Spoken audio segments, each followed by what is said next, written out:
Assalamualaikum warahmatullahi wabarakatuh. Perkenalkan, nama saya Devi Bella Anjani, NPM 10121669 dari kelas E2 Manajemen, dan saya sendiri adalah mahasiswa setia STMB.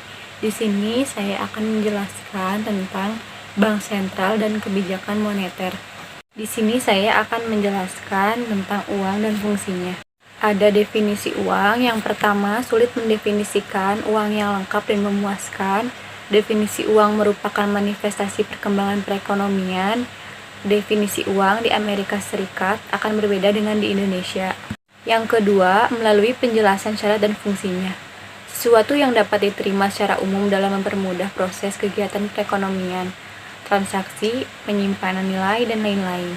Fungsi uang yang pertama, alat tukar. Uang sebagai alat transaksi, sehingga perekonomian berjalan mudah dan efisien. Transaksi dapat dilakukan pada nilai berapapun. Yang kedua, penyimpanan nilai.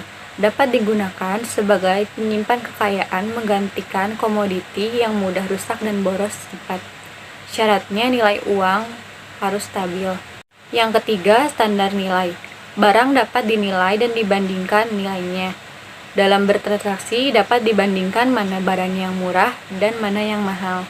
Yang keempat, standar pembayaran di masa datang dapat digunakan acuan untuk transaksi di kemudian hari, misalnya utang piutang atau kredit, penggajian atau lainnya. Jenis uang sama dengan uang komoditas. Uang komoditas yang pertama, emas dijadikan alat tukar. Yang kedua, jika melakukan transaksi sedikit, maka dibutuhkan emas sedikit pula. Dan yang ketiga, sebaliknya jika dibutuhkan transaksi banyak, dibutuhkan emas yang banyak. Kelemahan perekonomian emas. Yang pertama, dibutuhkan jumlah emas berkilo-kilo jika jumlah transaksinya banyak. Yang kedua, sulit dibagi-bagi. Dan yang ketiga, cadangan emas antar daerah berbeda. Jenis uang saat ini sama dengan uang flat, uang atas unjuk. Yang pertama, menggunakan komoditas, kertas atau logam yang ditetapkan sebagai uang. Yang kedua, nilai intrinsik komoditas jauh lebih kecil dari nilai nominal. Yang ketiga, agar komoditas diterima sebagai uang, negara menjaminnya melalui UU. Yang keempat, uang atas unjuk saat ini adalah kertas dan logam. Selanjutnya, saya akan menjelaskan tentang uang beredar dan bank sentral. Pemain dalam peredaran uang. Institusi dan individu yang berperan dalam pengawasan atau penciptaan jumlah uang beredar dalam kurung JUB. Yang pertama, Bank Sentral. Yang kedua, Otoritas Jasa Keuangan atau OJK. Yang ketiga, perbankan. Pengertian bank sentral adalah instansi yang bertanggung jawab terhadap kebijakan moneter. Ada 3 pilar bank sentral. Yang pertama, menetapkan dan melaksanakan kebijakan moneter. Yang kedua, mengatur dan menjaga kelancaran sistem pembayaran. Yang ketiga, stabilitas sistem keuangan. Tujuan bank sentral adalah untuk menjaga stabilitas ekonomi dengan kebijakan moneter. Perannya berwenang untuk mengeluarkan dan mengedarkan uang. Apa sih itu OJK? Berdasarkan UU No. 21 tahun 2011, lembaga yang berperan menyelenggarakan sistem dan pengawasan terhadap seluruh kegiatan di sektor keuangan, meliputi kegiatan yang ada di sektor perbankan, pasar modal, hingga sektor jasa keuangan non-bank, seperti asuransi, dana pensiun, lembaga pembiayaan, dan lembaga jasa keuangan lainnya. Selanjutnya, lembaga keuangan menjelaskan tentang fungsi lembaga keuangan, tujuan jasa perbankan, jenis bank, ada bank sentral, bank umum, BPR. Lembaga keuangan bukan bank, ada perusahaan asuransi, dana pensiun, koperasi. Pengertian depositor adalah orang atau lembaga yang menyimpan atau menyetor atau menabung di bank. Deposito adalah produk jasa simpanan berjangka di bank yang menjanjikan bunga lebih tinggi daripada tabungan biasa. Jenis deposito ada deposito berjangka, sertifikat deposito, deposito on call. Manfaatnya, suku bunga lebih tinggi dibanding produk tabungan biasa, relatif aman karena dijamin LPS, memiliki resiko rendah, dan mudah diakses. Peminjam, masyarakat dan institusi yang meminjam pada perbankan. Pengertian pinjaman adalah suatu jenis hutang yang dapat melibatkan semua jenis benda berwujud walaupun lebih sering diidentitaskan sebagai pinjaman moneter. Syarat peminjam yang pertama adalah warga negara Indonesia atau disingkat dengan WNI. Yang kedua, batas usianya 21 tahun hingga 60 tahun. Yang ketiga, batas penghasilan limit pinjaman slip gaji. Selanjutnya tentang pembahasan pemain uang beredar. Yang pertama, masyarakat dan institusi yang menempatkan dana di bank.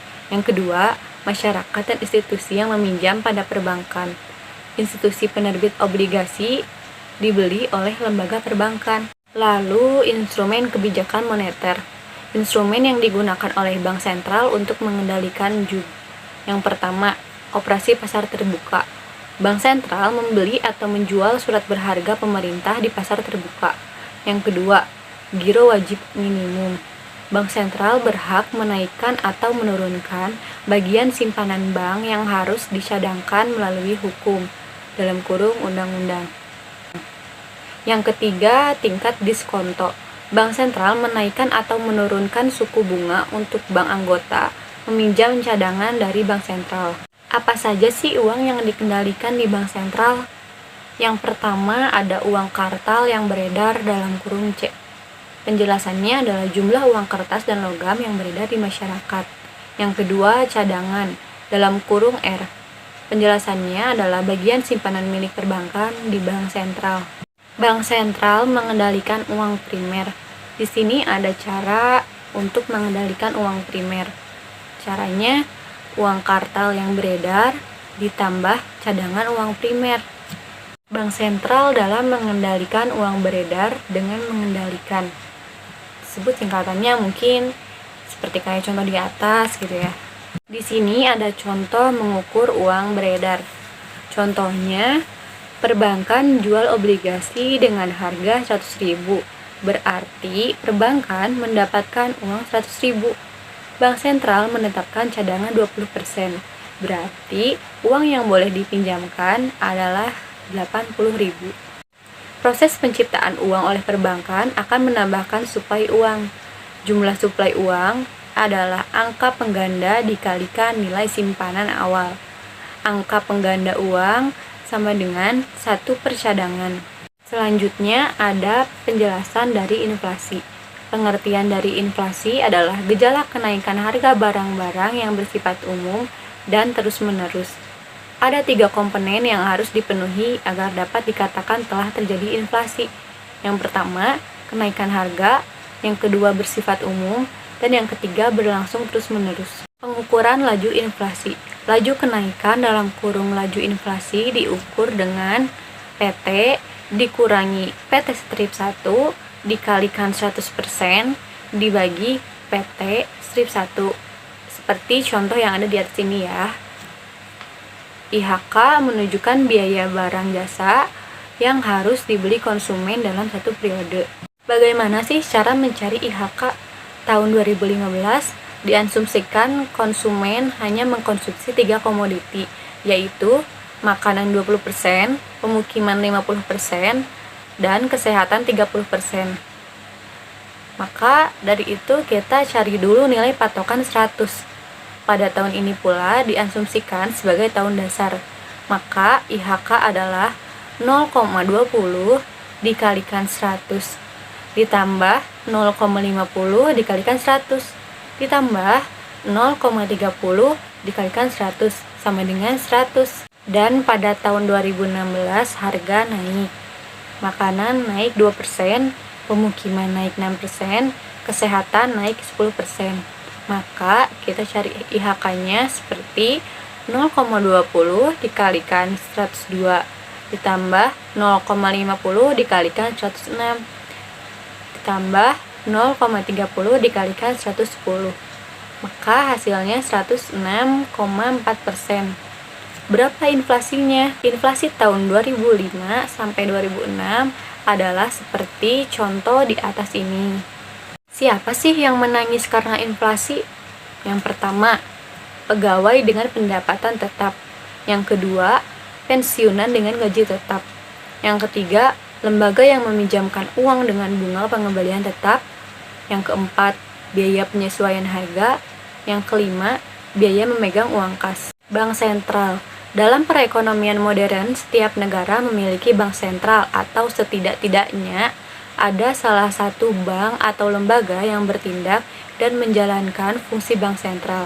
Bank sentral memiliki fungsi yang sangat penting dalam pengaturan ekonomi dan moneter yang dalam kegiatannya dapat bertindak sebagai agen pemerintah. Fungsi bank sentral yang pertama, menjalankan kebijakan moneter dan keuangan.